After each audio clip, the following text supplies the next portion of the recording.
और चलिए आगे बढ़ते हुए रायपुर से अब अगली बड़ी खबर, जहां साई कैबिनेट की बैठक में कई अहम प्रस्तावों पर मोहर लगी है। डिप्टी सीएम अरुण साव ने जानकारी दी है, आत्मसमर्पित नक्सलियों के खिलाफ मामले वापस होंगे। ये कहा गया है अरुण साव की तरफ से पंजीबद्ध आपराधिक प्रकरणों को वापस लेने का फैसला लिया गया है। कोर्ट से वापसी योग्य मामलों पर पहले विचार होगा और मंत्रिमंडलीय उप समिति का गठन किया गया है। ये उप मुख्यमंत्री अरुण साव की तरफ से कहा गया। उप समिति की अनुशंसा पर मामले वापस लेगी सरकार और जिला स्तर पर भी समिति गठित होगी। साथ ही जिला समिति अपनी रिपोर्ट बनाकर भेजेगी और रिपोर्ट उप समिति के पास जाएगी। उप समिति विचार करके सरकार से अनुशंसा करेगी।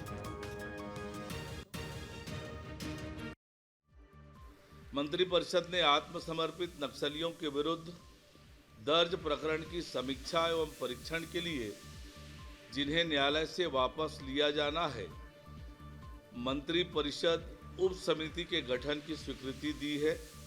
यह समिति प्रकरणों के परीक्षण के उपरांत प्रकरणों को मंत्रिपरिषद के समक्ष प्रस्तुत करेगी।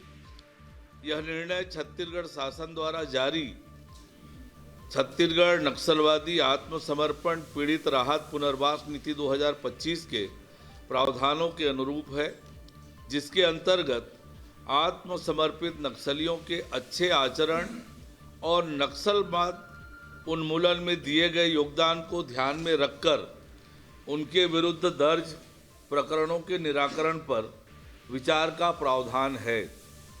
आत्मसमर्पित नक्सलियों के प्रकरण वापसी प्रकरणों को मंत्रिपरिषद के समक्ष प्रस्तुत करेगी।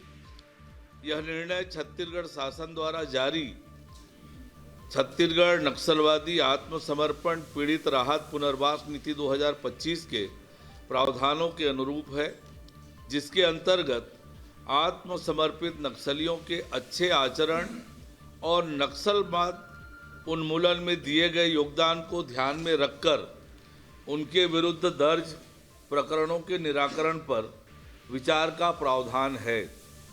आत्मसमर्पित नक्सलियों के प्रकरण वापसी की प्रक्रिया के लिए जिला स्तरीय समिति के गठन का प्रावधान किया गया है। यह समिति आत्मसमर्पित नक्सली के आपराधिक प्रकरणों की वापसी के लिए रिपोर्ट पुलिस मुख्यालय को प्रस्तुत करेगी। पुलिस मुख्यालय अभिमत सहित प्रस्ताव भेजेगा। शासन द्वारा विधि विभाग का अभिमत प्राप्त कर मामलों को मंत्रिपरिषद उप समिति के समक्ष प्रस्तुत किया जाएगा। उप समिति द्वारा अनुशंसित प्रकरण को अंतिम अनुमोदन हेतु मंत्रिपरिषद के समक्ष रखा जाएगा। आपके मोबाइल पर तुरंत आएगी ब्रेकिंग न्यूज। स्क्रीन पर सबसे पहले दिखेगी बड़ी खबर, देश दुनिया की हर खबर एक जगह। अब आपके मोबाइल पर तुरंत फटाफट इंस्टॉल कीजिए न्यूज़ नेशन ऐप और रखिए खुद को अपडेट।